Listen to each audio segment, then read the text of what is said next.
আসসালামু আলাইকুম ওরহমতুল্লাহি ওবরাকাতু। আলহামদুলিল্লাহ রবিল আলমিন ওসলাতু ওয়াসসালামু আলা সয়্যিদিল আশরাফিল আম্বিয়া ওয়াল মুরসালিন ওয়া আলা আলিহি ওয়া সাহবিহি আজমাইন, আম্মা বাদ। সুপ্রিয় দর্শক শ্রোতা, বাংলাদেশ টেলিভিশনের ধর্মীয় অনুষ্ঠান প্রসঙ্গ খুতবা অনুষ্ঠান থেকে আমি আপনাদের সকলকে আন্তরিক মোবারকবাদ জানাচ্ছি। আমরা জুমায় খতিবদের কাছ থেকে অত্যন্ত গুরুত্বপূর্ণ একটা বিষয় নিয়ে আমরা কথা শুনি, ওনারা বলেন।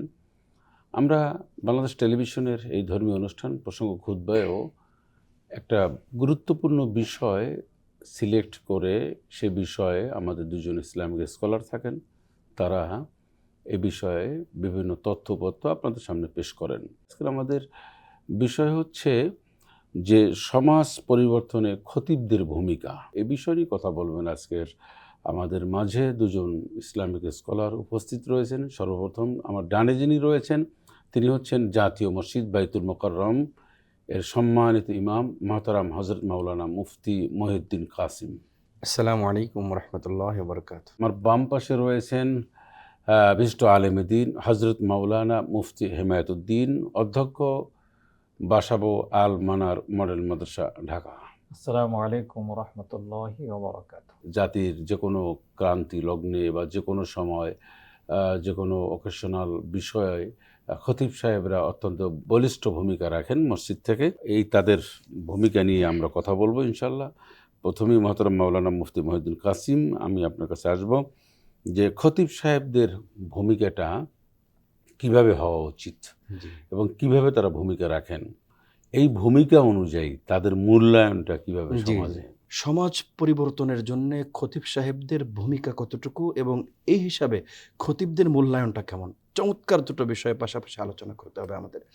সর্বপ্রথম আমি যে বিষয়টা আলোচনা করতে যাচ্ছি, এক কথায় যদি বলি, একটা সুন্দর সমাজ, একটি আদর্শ সমাজ, একটি দুর্নীতিমুক্ত সমাজ গঠনের পিছনে খতিব সাহেবদের ভূমিকা অপরিসীম, একেবারেই বলার অপেক্ষা রাখে না। আমরা লক্ষ্য করি যেই সমাজে একজন বিজ্ঞ খতিব থাকেন, একজন বা আমল খতিব থাকেন, এমন খতিব যার সম্পর্ক আল্লাহ পাকের সাথে আছেন, যিনি এলেম আমল কোরআন এবং সুন্নায় পরিপূর্ণ, এমন একজন খতিব যেই সমাজে থাকেন, যেই মহল্লায় থাকেন, তিনি যদি তার যথাযথ দায়িত্ব পালন করেন, এর প্রভাব সমাজের প্রতিটা মানুষের মাঝে, যেমন দেখুন ওই সমাজে দুর্নীতি কমে যাবে, ওই সমাজে চুরি কমে যাবে, ওই সমাজে ডাকাতি কমে যাবে, ওই সমাজে বেপরদা কমে যাবে, ওই সমাজে সুদ ঘুষ সব কিছুই কমে যাবে।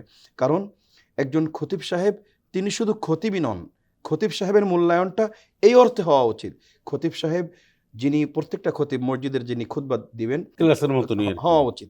অর্থাৎ শুক্রবারের দিন কোনো খতিব সাহেবের জন্য এটা কাম্য নয় এবং উচিত নয় উপস্থিত এসেই কিছু আলোচনা করে দেবেন, বিষয়টি এমন নয়।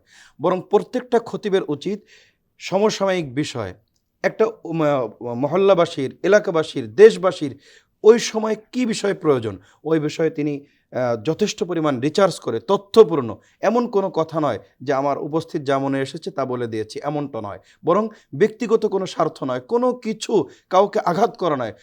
এক যেমনিভাবে মুহাম্মদুর রাসূলুল্লাহ সাল্লাল্লাহু তাআলা আলাইহি ওয়াসাল্লাম মদিনার মিহরাবে বসে সাহাবা ইকরামকে যেভাবে দিন শিক্ষা দিয়েছেন, প্রত্যেকটা খতিব সাহেব যদি নিজেদেরকে সেই মিহরাব মনে করে সেইভাবে আমানতের সাথে দায়িত্ব পালন করেন, ইনশাআল্লাহ আমরা অবশ্যই আশাবাদী এই সমাজের চিত্রই পরিবর্তন হয়ে যাবে। আল্লাহ রাসূল সাল্লাল্লাহু তাআলা আলাইহি ওয়াসাল্লাম বলেছেন, তোমরা যদি কোনো অন্যায় দেখো তাহলে সেই অন্যায়ের প্রতিবাদ করো, যদি সক্ষমতা থাকে তাহলে হাত দিয়ে প্রতিবাদ করো, যদি সক্ষমতা না থাকে তাহলে মুখ দিয়ে অবশ্যই প্রতিবাদ করো, যদি মুখ দিয়েও বলার সক্ষমতা না থাকে তাহলে অন্তর দিয়ে ঘৃণা পোষণ করো। দেখুন আমাদের আলহামদুলিল্লাহ ইসলামী দেশ, আমাদের অবশ্যই জবান দিয়ে যে কোনো অন্যায়ের আমরা প্রতিবাদ করব। দেখুন একযোগে শুক্রবারে গোটা দেশ থেকে যে কোনো অন্যায়ের যদি প্রতিবাদ করা হয়, অবশ্যই এর যে প্রভাব প্রত্যেকটা ঘরে ঘরে, প্রত্যেকটা মানুষের, নারী পুরুষ ছোট শিশু পর্যন্ত প্রত্যেকের মাঝে এর প্রভাবটা রয়েছে। কুল্লু মাউলুদিন ইউলাদু আলাল ফিতরা ফাআবাওয়াহু ইউহাব্বিদানিহি আও ইউনাসসিরানিহি আও ইউমাজ্জিসানিহি। আমরা লক্ষ্য করেছি যারা প্রাপ্তবয়স্ক তারা অনেক সময় মসজিদে যেতে অলসতা করলেও যারা ছোট শিশু, যারা বাচ্চা রয়েছে, তারা কিন্তু একেবারে শুক্রবারের দিন নয়, শুধু প্রতিটা দিন তারা মসজিদে যাওয়ার মসজিদে জন্য আসতে চায়। অধীর আগ্রহে থাকে। এই বাচ্চা অবস্থায়, এই ছোট অবস্থায় যখন এই প্রতিটা বাচ্চা শুক্রবারে গেল, সে যখন মেহরাব থেকে খতিব সাহেবের জবান থেকে শুনছে যে আল্লাহ পাকের বড়ত্ব শুনছে, রসুল করিম সাল্লাল্লাহু তাআলা আলাইহি ওয়াসাল্লামের ভালোবাসা শিখছে, অন্যায়ের প্রতিবাদ শিখছে, সত্যকে সত্য বলতে শিখছে, মিথ্যাকে মিথ্যা জানতে শিখছে, এই বাচ্চা যে কোনো পরিবেশেই যাক না কেন, এই বাচ্চা যা কিছুই শিক্ষা গ্রহণ করুক না কেন, এই খতিব সাহেবের একটা ক্লাস তার পুরাটা জীবন সঠিক পথে থাকতে অনেক বেশি সহযোগিতা করবে। এজন্যে আমরা সব সময় এই খতিব সাহেব যারা আমরা আছি, আমরা আল্লাহ পাকের আল্লাহ প্রদত্ত যে ইলম রব্বুল আলামিন আমাদেরকে দিয়েছেন, এই ইলমের যথাযথ মূল্যায়ন, এই ইলমের যথাযথ ব্যবহার যাতে আমরা করতে পারি। এমনটা না হয় আমি ইলমের সাগর, অনেক ইলম রব্বুল আলামিন আমাকে শেখার সুযোগ করে দিয়েছিলেন, কিন্তু আমার সামনে জাতি অন্ধকারে আছে, আমি সত্য কথা বলতে ভয় পাই, আমি সুদের বিরুদ্ধে বলতে ভয় পাই, আমি ঘুষের বিরুদ্ধে বলতে ভয় পাই, আমি অন্যায় দুর্নীতি জুলুমের বিরুদ্ধে বলতে ভয় পাই, তাহলে বড় দুঃসংবাদ আমাদের জন্যে। ময়দানে কিয়ামতে রব্বে করিম যদি আমাদেরকে জিজ্ঞাসা করেন, হে খতিব সাহেব, আমি রব্বুল আলামিন তোমাকে এলেম শিক্ষা দিয়েছিলাম, এলেম শিক্ষার সুযোগ দিয়েছিলাম, 10 জন মানুষ এমন ছিল না সকলেই এলেম শিক্ষা গ্রহণ করতে পেরেছে, আমার অনুগ্রহ অনুকম্পায় তুমি এলেম শিক্ষা গ্রহণ করতে পেরেছো, সেই এলেমের কতটুকু হক তুমি আদায় করতে পেরেছো। সেদিন আজ যদি আমরা যে কোনো কারণে, কারো প্রভাবে হোক, যে কোনো লোভ, যে কোনো অলসতা, যে কোনোভাবে যদি আমরা সত্যকে এড়িয়ে যাই, কোরআন প্রচারে যদি আমরা এড়িয়ে যাই, তাহলে রব্বুল আলামিনের সামনে কিন্তু আমরা কোনোভাবেই উত্তর দিতে পারবো না। এজন্যে সেই ময়দানে মাহশারে রব্বুল আলামিনের সামনে আমাদেরকে দণ্ডায়মান হতে হবে, সেই রব্বুল আলামিন সব কিছুর সমাধান করবেন। এ কথা মাথায় রেখে আজকে কোনো ভয়কে, লা তাআতা লিমাখলুকিন ফি মাসিয়াতিল খালিক, সত্য প্রকাশের ক্ষেত্রে কোনো আপোষ করা যাবে না, এমন দ্ব্যর্থহীন কণ্ঠে সমস্ত দেশ নয়, গোটা পৃথিবীর খতিব সাহেব যদি ঐক্যবদ্ধভাবে, আল্লাহ অবশ্যই সত্যের বিজয় হবে, কোরআনের বিজয় হবে। হেমায়েতুদ্দিন, আপনার কাছে জানবো যে এই যে খতিব সাহেবদের বলিষ্ঠ একটা বক্তব্য দেওয়া হলো, ওনারা দিলেন, পরিশ্রম করলেন, সব কিছু মিলে, এখন এই খতিব সাহেবদের ওনাদের মর্যাদা কীভাবে সমাজে দেওয়া উচিত, রাষ্ট্রীয়ভাবে দেওয়া উচিত, সরকারি বেসরকারিভাবে কীভাবে মর্যাদা দেওয়া উচিত, আমরা আপনার কাছ থেকে এটা শুনবো ইনশাল্লাহ। মসজিদের মেম্বারের যারা দায়িত্ব পালন করেন, যারা খুতবা দেন, যারা খতিব সাহেব, এই খতিব তো ছিলেন এই পৃথিবীর সর্বশ্রেষ্ঠ খতিব ছিলেন সাইয়্যিদনা মুহাম্মদুর রাসূলুল্লাহ সাল্লাল্লাহু আলাইহি ওয়াসাল্লাম। সাহাবা ইকরাম আজমাইন তারাও খতিবের দায়িত্ব পালন করেছেন। এরপরে সালফে সালিহিন, তাবেঈন, এর ধারাবাহিকতায় অদ্য পর্যন্ত যারা এই পবিত্র মেম্বারে বসে কোরআন এবং হাদিসের যুগ উপযোগী আলোচনার মাধ্যমে সমাজ সংস্কারের লক্ষ্যে দেশ ও জাতির কল্যাণে যুব সমাজকে ইন্সপাইরেশন, উৎসাহিত করে সমাজের নারী এবং পুরুষকে কি ভূমিকা পালন করতে হবে, একটি রাষ্ট্র থেকে শুরু করে পরিবার পর্যন্ত, সমাজ, রাষ্ট্র, পরিবার সব জায়গায় কিভাবে চললে কোরআন এবং হাদিস অনুযায়ী সমাজ গড়ে উঠবে এবং পৃথিবীর সকল মানুষ উপকৃত হবে। বর্তমানে বিশেষ করে আমাদের এই বাংলাদেশে যা দেখছি, খতিব সাহেবগণের আসলে আমাদের সমাজে এরকম কোনো মূল্যায়ন আমরা দেখতে পাচ্ছি না। কারণ হচ্ছে আমাদের অজ্ঞতা। আমরা এলেম সম্পর্কে, কোরআন সম্পর্কে, হাদিস সম্পর্কে এর মর্যাদা কি এটা আমরা বুঝি না। অনেকে আছে বুঝেও না বুঝার ভান করে থাকে। অনেক আছেন যে ইমাম এবং খতিব দুইটার দায়িত্ব পালন করে। আর বাংলাদেশে কম সংখ্যক মসজিদেই আলাদা খতিবের ব্যবস্থা আছে। অথচ পৃথিবীর সব জায়গায় হচ্ছে খতিব আলাদা, ইমাম আলাদা। আমাদের সমাজে তো মূল্যায়ন এরকম হচ্ছে, দেখা যায় খতিব আজান দিচ্ছেন, সে আবার মুয়াজ্জিনের দায়িত্ব পালন করতেছেন, খাদেমের দায়িত্ব পালন করতেছেন, আবার খুতবার দায়িত্ব পালন করতেছেন, কিন্তু বেতন কিন্তু খুব সীমিত। ইমামকে যথাযথ সম্মান তো অবশ্যই দিতে হবে, কিন্তু এইটা নিয়ে তারা চিন্তা কখনো করে না। এটা গেল হলো অর্থনৈতিক দিক। আরেকটা হচ্ছে সামাজিক যে অবস্থান, সামাজিক অবস্থানটা কোথায় খতিবদের। আজকে আমাদের একজন খতিব, সে কি তার সমাজে সে একটা ভালো বাসা ভাড়া নিয়ে থাকতে পারতেছে? সে কি তার ছেলেমেয়েদেরকে তার চাহিদা অনুযায়ী শিক্ষা প্রতিষ্ঠানে সে পড়াতে পারছে? ছেলেমেয়েদের তার ভালো জামা কাপড় পরিধান করাতে পারছে না। কারণ সামাজিকভাবেও তাদেরকে সেভাবে মূল্যায়ন করা হয় না। আমরা মসজিদের ইমাম এবং খতিব এদেরকে আপনার যে কোনো জায়গায় যে কোনো অনুষ্ঠানে বিয়েতে গেলে দেখবেন সবাই বলে হুজুর আসেন আসেন, কিন্তু মূল্যায়নের সময় কিন্তু কেউ আপনাকে ওভাবে মূল্যায়ন করে না। এটা হচ্ছে আমাদের বর্তমান সমাজের বাস্তবিক অপেক্ষা। মানে অথচ অবস্থাটা হচ্ছে এমন যে ধরুন কোরবানির সময় মুসল্লিরা সবাই এসে ইমাম সাহেবের কাছে, খতিবের কাছে বলেন, "হুজুর, গরুটা কিনলাম 2 লাখ টাকা দিয়ে, 1 লাখ টাকা দিয়ে, কেমন হয়েছে? এইটা দেখেন কেমন হয়েছে।" আবার ঘুরে ঘুরে দেখায় যে এইটা কিনছি। তো বিভিন্ন মাসলা মাসা জিজ্ঞাসা করে। কিন্তু একজন মুসল্লিও থাকে না সাধারণত যে হুজুর আপনি কুরবানি দেবেন কিনা, বা আপনার কোনো সমস্যা আছে কিনা, বা বোনাসটা কীভাবে বাড়াই দেওয়া যায়। এটা আমাদের দেশের একটা অজ্ঞতা, আমাদের একটা দুর্ভাগ্য যে আমরা খতিব এবং ইমামদেরকে মান মর্যাদা সত্যি করে দিতে পারছি না। এটা আমাদের জাতি হিসাবে আমরা আসলে লজ্জিত। এখন এই যে খতিবরা কিভাবে ভূমিকা রেখেছে আমরা কিছুটা শুনেছি, আমরা দেখেছি বেসরকারি বিভিন্ন সময় খতিবদের বিভিন্ন দিক নির্দেশনা দেওয়া হয়। যেমন বিভিন্ন ধরুন টিকাদান কর্মসূচি থেকে শুরু করে যে কোনো দুর্ভোগ বা দুর্যোগ বা যে কোনো বন্যা বা অন্যান্য সময় খতিবরা ব্যাপক একটা ভূমিকা রাখেন। প্রশ্ন হচ্ছে, খতিব সাহেব উনি কি শুধু মাটির নিচের কথা বলবেন, আকাশের উপরে, না জাতিকে কিভাবে উনি দিক নির্দেশনা দেবেন? ধন্যবাদ আপনাকে। আমি এই বিষয়টি আলোচনা করব। আলোচনার পূর্বে আপনি আমাকে আগে যে প্রশ্নটি করেছিলেন খতিবের সাথে আচরণের, আমি দু একটি পয়েন্ট মোহতারামের সাথে যোগ করতে চাই। আমাদের সমাজে বড়ই করুণ বাস্তবতা যে খতিব সাহেব ইমাম সাহেবের দোয়ায় থাকে সমগ্র এলাকা, সমগ্র দেশবাসীর জন্য দোয়া, কল্যাণ কামনা। আর মুসল্লিদের জবানে জবানে, মুসল্লিদের প্রতিটা কণ্ঠে কণ্ঠে থাকে ইমাম এবং খতিবের সমালোচনা। এই যে একটা মানে করুণ বাস্তবতা, এটা মানে মেনে নিতে অনেক কষ্ট হয়। একজন ইমাম সাহেব, একজন খতিব সাহেব পুরো এলাকার যে কোনো মানুষ যখন দুনিয়ার থেকে চলে যাবে শেষ সময়ের কত বড় সাক্ষী। আল্লাহু আকবার। মুয়াজ্জিন সাহেবকে নতুন করে পরিচয় দেওয়ার কিছু নেই। মুয়াজ্জিন সাহেব হলো তিনি, আমার মৃত্যুর ঘোষণা যিনি করবেন মসজিদের মাইকে, তিনি মুয়াজ্জিন। ইমাম সাহেবকে, খতিব সাহেবকে নতুন করে পরিচয় দেওয়ার কিছু নেই। যখন বাপ মা, আত্মীয় স্বজন, ছেলে সন্তান সকলকে বিদায় রেখে যার সামনে সর্বশেষ আমাকে শুইতে হবে তিনি হলো ইমাম, তিনি হলো খতিব। সেই সময় যদি আমার আচার আচরণটা, আমি মসজিদের সেক্রেটারি সাহেব, আমি মসজিদের সভাপতি সাহেব, আমি এলাকার খুব গণ্যমান্য একজন ব্যক্তি, এই এলাকায় আমার কিছু করণীয় ছিল, এমন কোন প্রভাবশালী ব্যক্তি, সম্পদশালী ব্যক্তি, আমার করণীয় ছিল মসজিদকে, দ্বীনি প্রতিষ্ঠানকে এবং তার সাথে কর্মরত যারা আছেন প্রত্যেককে সুন্দর যথাযথ মর্যাদা দিয়ে তাদেরকে ভালো রাখার একটা ব্যবস্থা করা। আমি সেটা যদি না করি, জীবনের শেষ মুহূর্তে কিন্তু সেই খতিব সাহেবের সামনে আমার জানাজা যখন উপস্থিত হবে, সকলের সামনে ঘোষণা করা হবে লোকটি কেমন ছিল, সম্মিলিত কণ্ঠে বলে দিলাম ভালো ছিল। ইমাম সাহেব তাকিয়ে তাকিয়ে ফেল করে তাকিয়ে থাকবে, হায় রে তুমি ভালো ছিলে ঠিকই, কিন্তু তুমি দায়িত্ব পালনে চরম ব্যর্থতার পরিচয় দিয়েছ। তুমি একজন কলঙ্কিত সভাপতি, তুমি মসজিদের প্রত্যেকটা স্টাফের যথাযথ হক আদায় ব্যর্থ হয়েছ। ওই মনের কথাটাই কিন্তু তখন অভিশাপ হয়ে দাঁড়াবে। এ কথা মনে রাখতে হবে। আমাদের ইমাম সাহেবদের মাধ্যমে সমাজের অনেক ভূমিকা রয়েছে। একজন ঊর্ধ্বতন কর্মকর্তা একদিন বলেছিলেন, হুজুর আপনারা আমাদের যদি সহযোগিতা না করতেন, এ দেশের যে কালচার, এ দেশের মানুষের যে নেচার, শুধু এই কয়েকজন পুলিশ সেনাবাহিনী দিয়ে এ দেশের মানুষকে সঠিক পথে আনতে কখনোই সম্ভব ছিল না।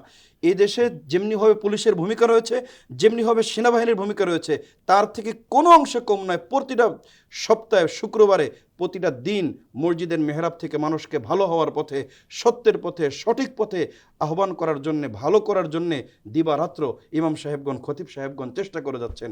সুতরাং আমি আজকের এই মিডিয়ার মাধ্যমে গোটা দেশবাসীর কাছে এই আহ্বান জানাতে চাই, আসুন আমরা ওলামায়ে কেরামের মর্যাদা দিতে শিখি, আমরা খতিব সাহেবদের মর্যাদা দিতে শিখি।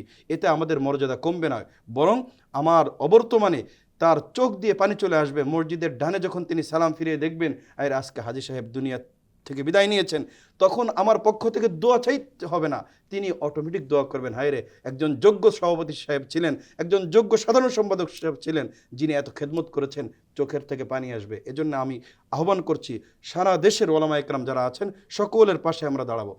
অবশ্যই আরেকটি কথা না বললে নয়, মান আদালি ওয়ালিয়ান ফাকাদ আযানতুহু লিল হারব। আমাদের কাছে অনেক সময় মেসেজ আসে বিভিন্ন দায়িত্বশীল ব্যক্তির পক্ষ থেকে, এই খতিব সাহেবের সহমর্মিতা ভালোবাসা তো দূরে থাক, তাদের সাথে অসৌজন্যমূলক আচরণ, এটা অত্যন্ত জঘন্যতম অপরাধ। আল্লাহ রাসূল সাল্লাল্লাহু তাআলা আলাইহি ওয়াসাল্লাম বলেছেন, মান আদালি ওয়ালিয়ান ফাকাদ আযানতুহু লিল হারব। আল্লাহ রাসূল সাল্লাল্লাহু তাআলা আলাইহি ওয়াসাল্লাম ইরশাদ করেছেন হাদিসে কুদসি, যে ব্যক্তি আল্লাহ পাকের কোনো বন্ধুর সাথে দুশমনি করবে, রব্বুল আলামিন তার সাথে যুদ্ধের ঘোষণা করেছেন।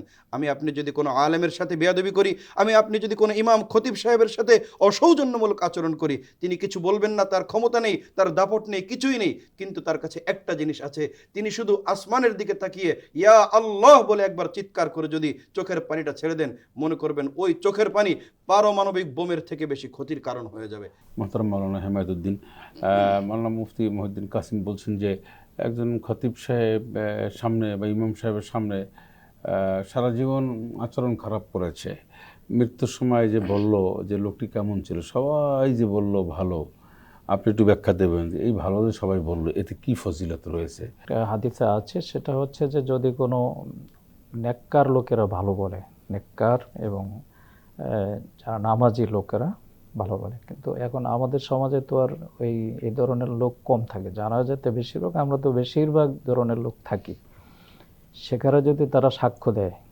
যে সে ভালো ছিল, সেটা তার জন্য একটা পজিটিভ দিক। তার অর্থ এই নয় যে সে জান্নাতে চলে যাবে, বিষয়টা এরকম একটা পজিটিভ দিক। কিন্তু দেখা যায় আমাদের সমাজে যে আমরা এখন মানে যে কারো ব্যাপারে, অনেক পাপী লোক আছে যারা সারা জীবন পাপের সাথে জড়িত ছিল এবং মৃত্যু পর্যন্ত তারা ইসলামের বিরোধিতায় লিপ্ত ছিল, তাদের ব্যাপারেও জিজ্ঞেস করে যে কেমন ছিল। এক শ্রেণী আছে তাদেরকে ভালো বলে। আপনারা দেখবেন বাংলাদেশে যদি আপনার যারা মাদকাসক্ত যারা, এদের একজন লোক মারা যায় আর তাদের জানা যায় যদি আবার দেখো মাদকাসক্ত আবার 50 জন 100 জন উপস্থিত হয়, তো জিজ্ঞেস করে সেও বলবে যে ভালো ছিল। গুরুত্বপূর্ণ কথা বলেছেন যে মাদক নিয়ন্ত্রণে ইমাম খতিবদের ব্যাপক ভূমিকা রয়েছে। সমাজে সুদ ঘুষ নানান সামাজিক যে অনাচারগুলো আছে, সুদ ঘুষ বেহায়াপনা, সমাজের ভিতরে কুসংস্কার বেদাত, এইগুলো আপনার একজন খতিব যখন খুতবা দিবেন, খুতবা রেডি করবেন, তখন তাকে সমাজের বর্তমান কি সমস্যাগুলো সমাজে আছে এটাকে তার সামনে নিয়ে আসতে হবে। এবং গ্লোবালাইজেশন, বর্তমান পৃথিবীতে কি ক্রাইসিস চলছে, আমাদের যুবকরা এখন কি ক্রাইসিসে আছে, আমাদের যুবকদেরকে একটা স্বপ্ন দেখানো, যুবকরা যে একটা ইসলামের অন্যতম একটা শক্তি, এটা তাদেরকে উদ্বুদ্ধ করা। তারপরে নারীরা, মহিলারা যে ইসলামের একটা বিরাট একটা অংশ, সমাজের অংশ, এটাকে তাদেরকে তুচ্ছ তাচ্ছিল্য না করে সমাজের নারীরাও যাতে আমাদের একটা ইসলামের একটা অংশ, তারাও যে ইসলাম সমাজ বাস্তবায়নের একটা অংশ হতে পারে, এই পজিটিভ খুতবা দেওয়া। অনেক সময় আছে অনেক, আপনি সঠিক বলেছেন, কিন্তু সমাজে অনেক খতিবরা রয়েছেন যে শুধু নামাজের, রোজার, হজ, জাকাত, কবর আযাবের এই বিষয়গুলি, কিন্তু আমরা যদি নারীর মর্যাদা, অমুসলিমদের মর্যাদা, যুবকদের মর্যাদা, যুবকদের করণীয়, সমাজে সে অপসংস্কৃতি রোধে আমাদের কি করণীয়, এইসব বিষয়গুলো আমাদের সমাজে হচ্ছে আলোচনা করি। বাস্তবিক কথা হচ্ছে যে ফজিলতের আলোচনা ওয়াজ করলে কোনো শত্রু নেই। আপনি যখন সুদের কথা বলবেন, ঘুষের কথা বলবেন, দুর্নীতির কথা বলবেন, মাদকের কথা বলবেন, ক্যাসিনোর কথা বলবেন, আপনি যখন জমি দখলের কথা বলবেন, যখন আপনি চাঁদাবাজির কথা বলবেন, অন্যায়ের বিরুদ্ধে আপনি রুখে দাঁড়াবেন, তখন এই খতিব তখন আর ভালো না। কারণ আপনি যতই ফজিলতের ওয়াজ যখন করবেন, যেমন বাংলাদেশে একটা আছে যারা বিশেষ করে কোরআনুল কারীম তেলাওয়াত করে, যারা কারি আন্তর্জাতিক, তাদের কোনো শত্রু নেই, কিন্তু শত্রু হলো খতিবদের। কারণ যারা কোরআনের তাফসীর করে, ব্যাখ্যা করে, ওই তেলাওয়াতের অর্থ ব্যাখ্যা যিনি করবেন গেলেই তখন অর্থ যখন বলতে যায়, খতিব যখন সমাজের বাস্তবতাকে সামনে নিয়ে এসে এটার একটা সলিউশন সমাধান দিতে চায় কোরআন হাদিস অনুযায়ী, তখন এই খতিব সমাজের মানুষের কাছে শত্রুতায় পরিণত হয়। কিন্তু খতিবকেও অবশ্যই তাকে বর্তমান পৃথিবীর সকল জ্ঞান সম্পর্কে তার জানা থাকতে হবে, অনেক বিষয় জেনে সে ওইভাবে সে হিকমত অবলম্বন অবশ্যই করতে হবে। আপনি একজন খতিব, মসজিদে শুক্রবার মনে করেন 3000 5000 মুসল্লি, 5000 ভিতরে এর ভিতরে কয়েকটা শ্রেণী আছে। একটা শ্রেণী হচ্ছে ব্যবসায়ী, একটা শ্রেণী হচ্ছে শিক্ষক, পেশাজীবী, ছাত্র।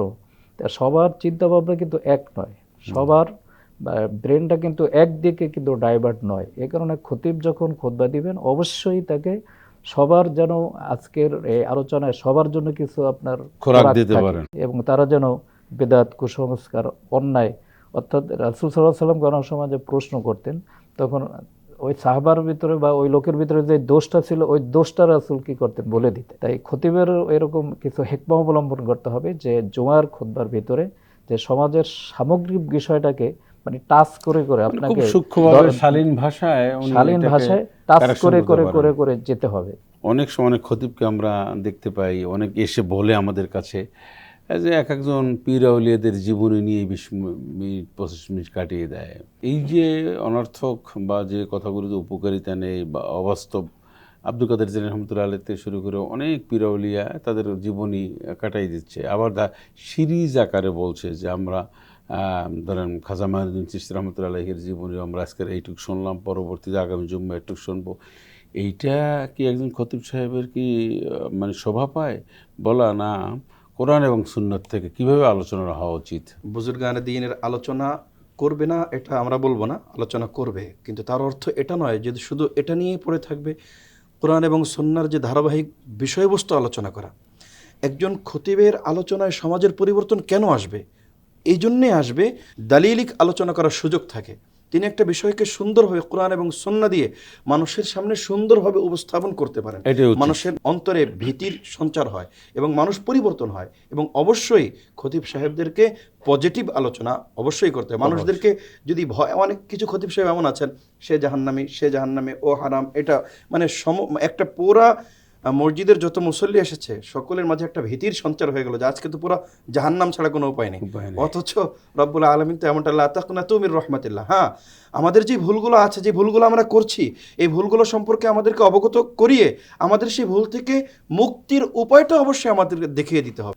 ধন্যবাদ মহতারাম মাওলানা মহিউদ্দিন কাসিম, আপনাকে ধন্যবাদ মহতারাম মাওলানা হেমায়েতুদ্দিন। আপনার দুজন খুব গুরুত্বপূর্ণ আলোচনা করেছেন সমাজ পরিবর্তনে খতিবদের যে ভূমিকা বা খতিবদের দায়িত্ব কর্তব্য নিয়ে আমরা অনেক আলোচনা করার চেষ্টা করেছি, আমরা দর্শকদেরকে আমরা বোঝানোর চেষ্টা করেছি। তো সুপ্রিয় দর্শক শ্রোতা, এতক্ষণ পর্যন্ত আমরা আমাদের দুজন ইসলামিক আলোচক যে বক্তব্য দিয়েছেন, যে উপস্থাপনা করেছেন, যে তথ্যপত্র দিয়েছেন, যে একজন সমাজ পরিবর্তনে খতিবদের যে ভূমিকা, দায়িত্ব, কর্তব্য এবং খতিবদের সম্মান ইজ্জত কীভাবে, টোটাল বিষয়টা আমরা সংক্ষেপে বলার চেষ্টা করেছি। আমরা আশা করব খতিবদের মর্যাদা দেব, খতিবরাও সমাজ পরিবর্তনে ব্যাপক ভূমিকা রাখবেন। আল্লাহ আমাদের তৌফিক ইনায়াত করুন। আগামী পর্বে আপনাদের সাথে দেখা হবে, কথা হবে ইনশাআল্লাহ তাআলা। আল্লাহ আপনাদের ভালো রাখুন, সুস্থ রাখুন। আসসালামু আলাইকুম ওয়া রাহমাতুল্লাহি ওয়া বারাকাতুহু।